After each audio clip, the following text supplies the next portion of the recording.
Shalom, shalom, bande konanga na méditation na biso na tongo na lelo tokozwa. Livre ya Jérémie. Jérémie chapitre 22. Non, Jérémie chapitre 23, verset 9. Nous lisons au nom de Jésus. Déclaration sur le prophète. Le mention m'a brisé, je tremble de tout mon cœur. Awanzamba zope sa déclaration pour naba prophète. Jérémie azoloba azako tremblé, nzoto na yemo bimba. Je suis comme un homme ivre, nazali lokola mouto na langwe. Étordu par le vin, lokola mouto yo a langwe masanga, meli masanga. C'est à cause du Seigneur, ezali pona nkolo na ngai. Des uniques vrais dieux et de l'unique vrai Dieu. Nzambe moko kaka ya solo oyo ngai na otozali na ye. Et de ce qu'il m'a dit, et na oyo nzambe alobi na ngai wana Jérémie mutaza koloba. Le pays est rempli de gens qui commettent l'adultère. Mboka etondi sami na bato oyo bazali kosala ekobo pe ko bato oyo bazali kosala bonduma na kati na libala. Il se précipite vers le mal. Bato bazali kokima ko wele lambangu pona ko sala kama be. Ils sont pleins de courage. Bazali na makasi penza pour pratiquer l'inadmissible. Pona basala pona ko sala makambo ya mabe. Makambo ezali interdit. O bato o Bible pekisi. Bato bazali ko wele lambangu pona ko sala makambo wana. Par une malédiction de la terre et en deuil. Nakati na bilakeli mabe ya mabele pe ya kufela. Tout est à sec dans le pâturage du pays. Et loko biloko nyonso nakati na pays, nakati na Congo, nakati na pays eza ya kokauka. Prophète aussi bien que prêtre. Ba prophète na ba prêtre lokola pe ba pasteur bango nyonso bazali ya kokauka. Tout est à sec. Tous sont des scrapules. Bango nyonso bazali bato na mabe. On trouve jusque dans mon temple les traces de leurs méfaits. Tina kati ya temple, tina kati na ba église, tina kati na temple na chair. Tozali komona ba abomination na bango. Nzamba lobi nazali komona ba abomination. Ya ba pasteur, ya ba évêque, ya ba prêtre, ya ba prophète. Tina kati ya temple ya peuple de Dieu. Naza komona ngo tina kati ya temple. Ezali ngai munazolo bate ezali Jérémie chapitre 23 bandana 9. Tozali kokita. Déclare le Seigneur. Nzambe moto alobi. C'est pourquoi leur chemin va devenir glissant. Na yango nzela na bango ekokoma muselu. Ils se cogneront dans le noir. Bako tambola na kati na molili pe bako tout salma mitu na bango. Ils se retrouveront par terre. Bako kweya na se. Quand je leur enverrai le malheur, quand j'interviendrai contre eux, déclare le Seigneur. Nzamba lobi tangu na kotinde la bango mabe. Tangu na kotinde la bango malédiction. Pe tangu na kokitisa bango na se. Nakosala bango makambu oyo nanu ba monate. Wana ngai nzambe moto na lobi. Toke na verset 13. C'est que j'avais constaté nzamba lobi oyo nazali oyo na moni oyo na bana oyo ngai na moni chez le prophète de Samarie. Nzamba lobi oyo nga na moni kati na ba prophète à Samarie m'avait profondément choqué. Nzamba lobi azali choqué na oya moni kati na ba prophète na Congo, kati na ba prophète na mokili mobimba, azali choqué kati na ba prophète oyo bazako makati na christianisme, nzambe azali choqué. Ezali ngaite, c'est la Bible. Dit le Seigneur. Ayanoli pa lobi ngai nzambe moto na lobi. Il parlait au nom de Dieu Baal. Bazali ko sakola na kombo ya nzambe ya Bala. Na kombo ya nzambe ya lokuta, nzambe ya mbongo, nzambe ya mabumu na bango moko, nzambe oyo bango moko bazali kokota kati na kobo, kati na kofinga, kati na koyina. Baza ko sakola na nzambe ya Baal, ya nzambe te. Il égare Israël, bazako égaré, bazako bungisa peuple de Dieu. Bazako bungisa bana na nzambe. Pourtant moi na nzamba komona oyanga pasteur, tala nenga zakana luxe, tala nenga sala kaboya, sala nepe ba cop, sala nepe ba kambunyo, sala nepe kobo zana ba copine. Alors bana na nzambe pe bazali égaré, ba bungisa mi pona lolenge ya comportement ya ba dirigeant na bango. Mon peuple, il égare mon peuple. Mais ce que je constate à Jérusalem chez le prophète est abominable. Oyo, nzambi oyo nga nazomona kati na ba prophète netonga na ba chrétien, ba Israël lelo ezali biso ba chrétien. Oyo azomona kati na ba prophète na ye ezali penda abominable, donc abomination. Il pratique l'adultère, bazo sala kibondumba, bazana basi na bango na ndako, ba msupe bana mbala bango na ndako, ba chrétien pe bana basi na bango, bazo sala bondumba. Donc, ils pratiquent l'adultère. Ils vivent dans le mensonge. Bazako vivre dans le kuta. Koko sabana na nzambe avana pambola yo yaka na biloko, yaka na mbongo po o, yaka na enveloppe basakoli. Nyonso wana ezali le kuta bazako teka loba na nzambe. Il encourage le malfaiteur. Il empêche ainsi chacun de renoncer à mal agir. Bazali ko kumisa ba malfaiteur. Donc mutoaki ayibi na ne loko aye na ngona kat na église bazali ko zwa yango comme dîme pe offrande. Bazali ko kumisa ba malfaiteur po ba pesa ngoma makasi so akondo ko yiba. Bato bazako sakat na musala na mabe bazako boma. Bango bazali ko cacher pona ete bato wana basala kaka mabe po ete bango bazwa bomengo. Ils m'apparaissent tous comme les gens de Sodome. Nzambe lobina miso na ye azali komona soit disant basali na nzambe wana lokola bato na Sodome, soit disant ba chrétien pe ba chantre wana o bazako tambwa no lolenge yo lokola bato na Sodome. Et les habitants de Jérusalem ne valent pas mieux que ceux de Gomorre. Alobi bana na nzambe babita Jérusalem siko ba chrétien bango pe bazali ko vale bazali ko bakokisa mi pe kaka na Gomorre baleki kutu Gomorre te. Pour abomination na manko tezali makasi. Voici donc ce que je déclare le Seigneur de l'univers. Boyoka o nazali ko déclarer ngai nzambe na bikela munyoso, nzambe na likolo na se. Au sujet des prophètes, na sujet ya basakoli. Je vais le nourrir d'amertume. Na kolei sa bango vraiment pasi. Na kolei sa bango amertume pasi pe souci. Le forcer à boire. Nako forcer bango ba mela de l'eau empoisonnée. Nako forcer bango ya ko mela mai oyo ezali empoisonné. Nako forcer bango ba oyo basa ko tambola na lolenge wana. Nako forcer bango ba mela mai oyo ezali empoisonné. Les prophètes de Jérusalem sont en effet une source polluée qui contamine tous les pays. Ba prophète ya ba chrétien, ba pasteur ya ba chrétien pour Jérusalem et lelo, bazali lokola bato, bazali lokola source o esi e beba, bazali lokola source o ezali ko contaminer. Donc mai oyo exemple babi mai wana eza na choléra, bato ceux qui ba melia go bango nyonso bazali contaminé. Ainsi dit le Seigneur. Tozo continuer quand à Jérémie 23, sikoto komi na chapitre 16. Voici ce que je déclare le Seigneur de l'univers. Boyoka oyo ngai nazako déclarer nzambe na bikela munyonso.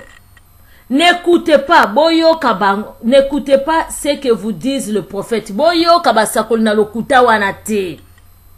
Il vous berce d'illusions. Bazako koti sabino na illusion. Bazako tia bino kati na confusion. Liloba na nzambe basomba kayango te. Liloba ya nzambe ezali ofele. Bible za koloba ndenge bozui ofele bozongi sape yango ofele. Bazo koti sabino na kati na confusion bandeko na ngai. Bible mtezali koloba. Les révélations qu'ils vous annoncent sortent de leur propre esprit. Ba révélation o banzondo o babiloko balbaka bino e uta kakaka na ba penser na bango. O boya kotika 10 000 la récolte lobi na ngoboko mona mbongo na ba banque, c'est faux. O boya kotika boy na boy balobi ezali ba penser na bango. Nzambe aza kotinda bango na kosakola te. Ngai te, ainsi dit l'Éternel. Les révélations qu'ils vous annoncent sortent de leur propre esprit. Cela ne vient pas de moi. À ceux qui se moquent de moi, ils osent annoncer, le Seigneur a dit, tout ira pour vous À ceux-là, même qui ne suivent que leur propre intention, ils déclarent. Alors, bazali même qu'on ose, qu'on se moque de Dieu. On ne se moque pas de Dieu, mon frère, ma soeur. Tout ce que l'homme a semé, il moissonnera. Awa lobi baza ko se moquer na ye. Yo mutoza ko se moquer ensemble. Naza ko ba pona ba vrai pasteur, te ba faux pasteur, ba faux ba sakoli. Oyo baza ko ba na Bible awa. Yo mutoza ko se moquer ensemble. Oza ko kosa batu tout va bien. Ndeko nanga kende libala no ko bonga. Ndeko nanga kende moni boko kenda omona ne loko yo lobite. Prophétie nyonso oyo kokisa makate bandeko langa ezali prophétie ya lokuta. Quand bazo bimisa nzambe lokuta parce que nzambe akosaka te. Nzambe soki alobi kende opambola moko pambola bato mona ki ba Bartimée tango baki mission fungwa me fungwa mitango baki je le veux. Tango ana senga kitango nzambe ayanola ki prophète alobaki mwasi kende epesa mela ndengo kozwa ana zwa ki mwana. Bato ebele baza ko profiter bazo prophétiser boza ko mona ba prophétie yango za ko kokisa mate kasi bozali ka ko vanda kati ya lokuta na bango. Ba nzambe alobi bato wana baza ko se moquer na ye. To continuer. À ceux-là même qui ne suivent que leur propre intention, ils déclarent: le malheur ne vous atteindra pas, mais lequel était présent à mon conseil, lequel avait entendu ce que je disais, moi le Seigneur, lequel a saisi ma parole et l'a comprise. Nani oyo azalaki na conseiller Nzambe? Tangu Nzambe azali ko katalika ma soeur, mon frère. Nani oyo azalaki wana oyo Nzambe alobaki na ye que tout va bien pour toi. Tam sous Nzamba sana bezo continuer ma bondeli na comme Daniel a continué qui ma bondeli na ye. Daniel tango mona ki abondeli a continué qui tina 21 jours. Nani ngwa yebisi tout va bien na libala na yo. Nani ngwa zo memelo ba prophétie à lokuta. Lelo okomi dépassé, déprimé. Po ete makambo ba yebisa yo opesa ba mbongo ozwate. Bande kolanga bo fungola misu. Prophétie à solo ezali Bible. Nzamba lobi prier sans cesse. Nzamba lobi yo moko fuka mabondela na kosunga yo. Alobi pe soto se confier na ba serviteur na ye, mais serviteur nini ko se confier na ye. Oyo aza ko sambela Nzambe na solo pe bondela Nzamba fungolo misu na molimo. Discernement ya esprit, foza de discernement ya ba esprit kutu. Pona ko yeba esprit nini zolo ba kat na mutu oyo. To continuer na Jérémie 23 to ça ce qu'on a 19. Voici venir un arrogant. C'est la colère du Seigneur. Balobi, orogan mokozoya, ezali colère ya Nzambe. Un cyclone s'abat sur la tête de coupable. Bato bazako tambola na lolenge wana, kana na Nzambe sikoyo ebandi ko kita. Et l'indignation du Seigneur ne cessera pas avant qu'il ait réalisé tout ce qu'il a décidé. Un jour, vous comprendrez cela. Un jour, vous comprendrez cela. Oyo nyonso bazo tambola na lolenge wana. Un jour boko comprendre ango. Kana na Nzambe ezali koya. Kana na Nzambe ko kita likolo na ba prophète à lokuta. Kana na Nzambe ko kita likolo na ba sakolo na lokuta. Kana na Nzambe ko kita likolo na ba pasteur à lokuta, ba prêtre à lokuta, ba diacre à lokuta, ba évangéliste à lokuta, ba sango à lokuta, ba abbé à lokuta. Kana na Nzambe ko kita likolo na bango. Nzambe lobi un jour vous comprendra cela. Un jour, Nzambabi, un jour, yo yiba na yo. Yo sala na yo kaka mabe. Yo tambola kana lolenge ozako tambola, mais un jour, kana na Nzambe. Eko kita likolo na yo. Na vete balobi. Je n'ai pas envoyé ces prophètes et pourtant ils courent, dit le Seigneur. Je ne leur ai rien dit. Alobi na tindi nanga ba prophète wana te. Metane bazo kokima mba bazo bakenga na tindi bango. Nga tindi na nga bango te. Bazo sakola mno makamba lokuta. Nga Nzambe nazo nango courant na bango te. Nga mutu na lobite. Awa na vete abina tindi bango te. Na vende lobi. S'il avait été présent à mon conseil, il pourrait transmettre à mon peuple tout ce que j'ai dit. Il amènerait à renoncer à sa mauvaise conduite, au mal qu'il fait. Alors bi soki ba assista ki na conférence na ngai. Balingaki ko yeba oyo nini lekaki na conférence. Pona ko yebisa bandeko bana nanga batika masumu. Yango zo mona ba prophète mingi zo mona ba lo bazo sakola. Bazo te lisumu te po ba assista na conférence ya Nzambe te. bazako banga kote ya lisumu po yo kokima mbongo wana po soki yo tiki kimoyibi okofuta 10 ndenge nini ba assiste na conférence ya Nzambe te Nzambe na conférence ne azo parler sur lisumu alors le peuple de Dieu il faut quitter masumu yango la raison pour laquelle Nzambe atindaki Yesu Masia atindaki liboso Jean-Baptiste a précédé Yesu Masia pour na kolobake repentez-vous car le royaume des cieux est proche le royaume des cieux est lié et futi nyongo na yo et kei Nzambe akei likolo alobi na biso to tikala to ba kosukola ba robe na biso ba pasteur mingi ba évangéliste mingi ba protocole mingi topé ba gagneur dame mingi ba sango mingi bazo te po ngam na lobi te ba lobi awa s'ils avaient été présentés à mon conseil ils pourraient transmettre à mon peuple ce que je dis il amènerait à renoncer à sa mauvaise conduite au mal qu'il fait alors bi soki ba assista ki na conférence nanga ba linga ki kokeno koyebisa peuple nanga etika masumu bozo komona beglise mi bozo tambola bazo te ya telisumu bazo te ya kaka prospérité bazo te ya kaka muta ko prospérer jamais soka zana lisumu prospérité etambola kana lisumu te balobi je souhaite que vous prospérez à tous égards comme prospère ton état de l'esprit ton état d'âme état na yo comme prospère ton esprit na yo faut prospérer na nini ba fruit esprit ezalini na Galate 5 ba fruit à Saint-Esprit prospérité il faut banana âme na yo il faut banana nuko bongwama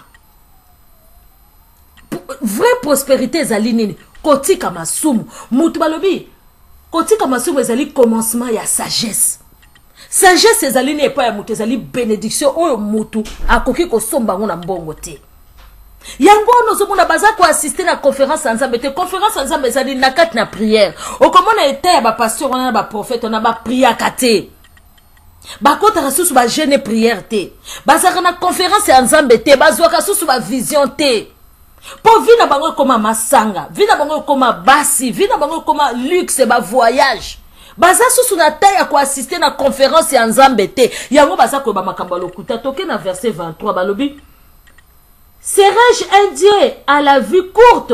Demande le Seigneur. Non, je reste un Dieu qui voit de loin. Si quelqu'un se cache, suis-je incapable de le voir? Demande le Seigneur. Ma présence remplit le ciel et la terre. Ne le savez-vous pas? Demande le Seigneur. Alobi azali Nzambe oya monaka partout. Azali Nzambe oyo misuneza mukusete amonaka azako mona yo tango zako sala bekobo tango zako kena ba voyage tango zako kosa makambo tango zako lia ba mbongo azako mona yo na verset ngabi moi le Seigneur j'ai entendu ce que disent le prophète il prétend parler de ma part mais c'est faux ils annoncent j'ai eu un rêve une vision jusqu'à en sera-t-il qu'il a-t-il l'esprit de ces prophètes quand ils proclament ce qui est faux, ce qui n'est qu'intervention trompeuse. Avec leur vision, qu'ils se rencontrent l'un à l'autre, ils ne visent qu'à faire oublier à mon peuple qui suis-je, comme ses ancêtres qui m'avaient oublié au profit des dieux du Baal. Si un prophète a un rêve, eh bien qu'il rencontre son rêve, mais il a un message de moi, et bien qu'il le proclame fidèlement. Alobi, ba message na bango nyonso ozomoneza ya lokuta. Bazolo ba makambu ya lokuta yango ndekolanga toza na discernement. Tolobi ka ba prophète nyonso te. Tolobi ba pasteur nyonso te. Tolobi mingi bazako ya kosakola na lokuta. Basakoli na lokuta bazako ya kotia confusion entre bana na Nzambe yango bandeko nanga foto za na discernement ya esprit Nzambe apambola bino liloba oyo ye na Jérémie 23 muto ya monike liloba oyo choqué akota na Jérémie 23 akomona ndenge Nzambe azako parler sur liloba na sur